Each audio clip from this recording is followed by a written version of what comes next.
Welcome back to Taiwan Outlook. Our guest today is the publisher of the China Post, Mr. Jack Huang. Mr. Huang, China Post was established almost 5 decades ago. How was this founded? It was a very unique situation, right? Yes, it's a very unique situation. The China Post actually founded more than half decades ago. That's It's right. founded in 1952. It's now 55 years old. It was founded in a garage where my father take leads out of a battery to make the lead characters. Mm-hmm. And both my parents are journalism students back in the 1930s in Yanjing University. They're journalism students. And all their lives, they did nothing else but journalism works. After they came to Taiwan in 1949, they meant to run a Chinese language newspaper. But the newspaper was in force at that time. Right. And no newspaper licenses issued. It was the Foreign Ministry, 外交部, decides that Taiwan needs an English language newspaper, and so they give a license to the China Post, limited to English language newspaper. So at that time, that was the only one, the first only one, and the English first one, newspaper. English newspaper. It has a very humble start, with only 2 pages, means one half of the broadsheet printed on one page, the important news, and on the other page, the secondary news. That's the first issue of China Post. And however, it was independent from the very beginning. It's purely funded by the couple of Mr. YP and Nancy Huang, who are my parents. And it has 13 years running in red. So you have to borrow monies to manage to get a newspaper out every day. And in the 30s, in the 1970s, just as the newspaper started to balance, the diplomatic ties with the United States was severed. And some people said the China Post is going under because all the American military people has left. But they didn't realize during that time China Post is not depending on U.S. military anymore because Taiwan's economic took off during that same period of time. The businessmen are coming, and there are more affluent and important readers for advertiser to consider to place advertisement in the China Post than the military personnel. The military personnel in Taiwan doesn't read much of China Post anyway. They have their own military newspaper called Stars and Stripes, published in Okinawa and shipped in every day for the military. So the China Post starts to expand, both in number of pages and printing qualities, and start using color printings since then. And the competitor of China Post, the earliest competitor of China Post, is called China News. That's right. Which started earlier, 2 years earlier than the China Post as a news agency. And in the year of 1960, it get a special permission from the government to convert the news agency into an evening English language newspaper, which would the government was thinking of serving the foreign communities in Taiwan better with a morning paper and the one evening paper. Because of the time difference around the world, 2 newspapers really serve better than one. And after the lift of the newspaper ban, the China News decided to go morning because they have been lagging behind the China Post all the time, and one of the major reasons they think is being an evening paper, because it's very simple logic. A morning paper reads for a whole day, and the evening paper reads only for half a day. That's right. But after they changed into a morning paper, they met head-on competition with China Post. If a person who prefer one morning paper and one evening paper before might not want 2 morning paper in the morning. That's right. So gradually the China News went into financial problems and changed ownership about 10 years ago. And now it became Taiwan News. It became Taiwan News, yeah. Yes. And the New Kids in the Block is in the late 1990s. The new newspaper published by the Liberty Times Group. It's called the Taipei Times. So we have 3 English language newspaper in Taiwan, all of them morning, competing for the same market. It's a bit crowded. In addition to that, in 1979, the Asian Wall Street Journal, the Wall Street Journal Asian edition, decided Taiwan is a market big enough to print their newspaper locally instead of shipping from Hong Kong every day, which make the morning paper an evening one. So they contact with China Post, and we decided to be their partners, and they have done a survey. They think China Post is the right size, with the good credibility, with the ability to be their partners in Taiwan to print and distribute their newspapers for them. So the first issue of imported newspaper is Asian Wall Street Journal, published in December 2nd, 1997. And 3 years after, Asian Wall Street Journal's major competitor, the International Herald Tribune, decided to come in Taiwan as well. They come to the China Post.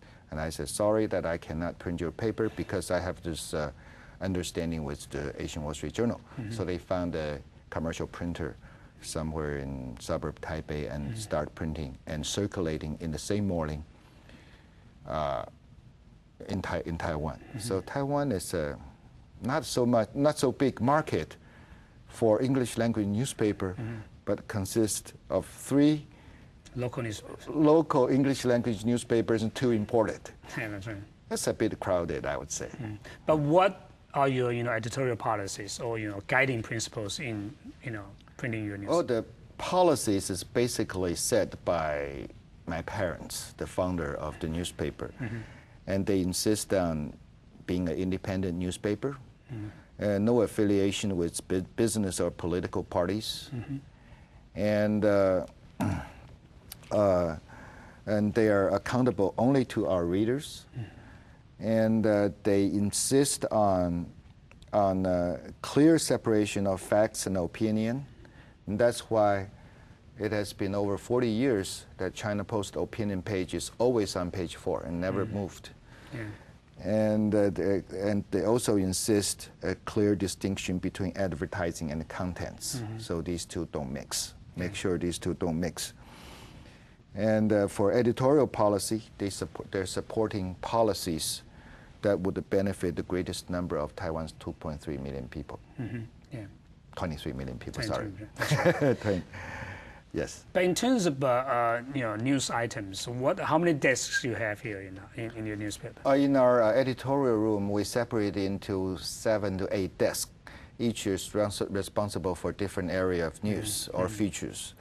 We have the international desk, and we have the national desk, and the business desk, sports desk, art and entertainment desk, and also life and the feature desk, and the opinion desk, plus a bilingual student post department, and also a 4-page bilingual Sunday Post desk. So these are basic functions of the China Post editorial, news and editorial operation. For many years, for younger students in Taiwan, they tend to use China Post as a way to improve their English. Is that still the case? That is still the case. That's why the Student Post was founded 20 years ago, because we found the China Post circulation has a very special phenomena. There are always a number of people who subscribe to China Post for a week, 2 weeks, a month, 2 months, and then drop. And we later found that these are the students. They simply cannot consume a daily China Post with hundreds of thousands words each day. That's too much for them. So why not make a special edition for them? Make it a bilingual, make it all the important news in brief. So that's how the Student Post was born. So do you have a lot of students, readers now? Yes, the Student Post has maybe 90% of the readers are students. And there are some adults who appreciate that as well. And there are some foreigners who want to learn Chinese the other way. So it's bilingual anyway, so it can be used in both directions. That's right. There's some foreigners learning Chinese are using the Student Post as well, which is not in the plan. Yeah. In terms of staffs working in your news, are they mainly local people or all over the world? Staffs. Yeah, staffs. In the editorial department, I would say half nationals and half expat. In the other department, it would be basically local, because English is not that much important. On the reporting staff, the advantage for for native speaker, native English speaker, they can control, they manage language 100%, but they didn't know all the facts or background 100%. Sometimes they have factual errors. For local people on the reporting side, they know the facts very well. They don't mix up Xu Shuide and Xu Lide. They know it's a different person. Yeah. But maybe the English expression ability is a little less than native English language speakers. With one position has to be 100% native English speaker. And the Chinese language ability is not important, it's the copy desk. Okay. The copy editors are responsible for the grammars and put on headlines and make sure it's fluent, standard international English. That's right. As we discussed earlier, that the competition is getting fierce, right? Yes. So what are the strategies for the China Post in the future? Well, we try to diversify our operation, but we don't go overboard or go too far away from the core business of publishing in English.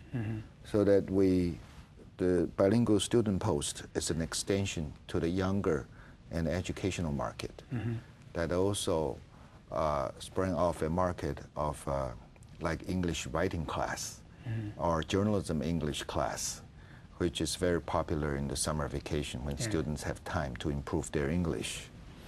And we also have the web edition and the mobile news brief, because mobile doesn't contain as much information as on the web. There's only a limited number of information can be obtained, but it's very, very portable. So you're now also providing this We kind are of providing mobile the mobile news briefs. They can only provide briefs because they're limited of the information they can display.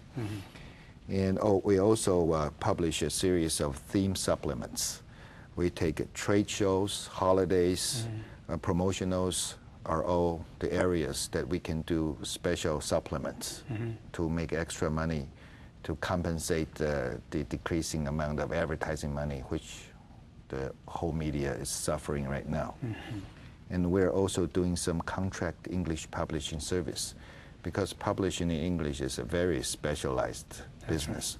Once in a while, the company, the government has the need to publish in English. If they want to hire the whole staff to do that, it's a very, very expensive and complicated work. We have the facility, we have the people, and we can contract publications in English for people, whatever the nature of the publication may be. And we also cooperate with other medias, like we're cooperating with Wall Street Journal to be their partners to print and distribute their newspapers in Taiwan. And we also cooperate with Forbes, Forbes magazine, which is the famous international business magazine, do their circulation and their promotions here. These are our sidelines. But whatever we do, we try to stick to the core business of English language newspaper. We don't want to drifting too far away into a territory that we're not familiar with. That's right. We estimate that the risk could be too high. That's right. So that appears that you've been very prepared for yourselves for the competition. I wouldn't say that, but I hope everything goes well. Yeah, good luck, and thanks for coming to our program. Thank you. Thank you. And that's Jack Huang, publisher of the China Post. And thank you for watching Taiwan Outlook, and see you next week.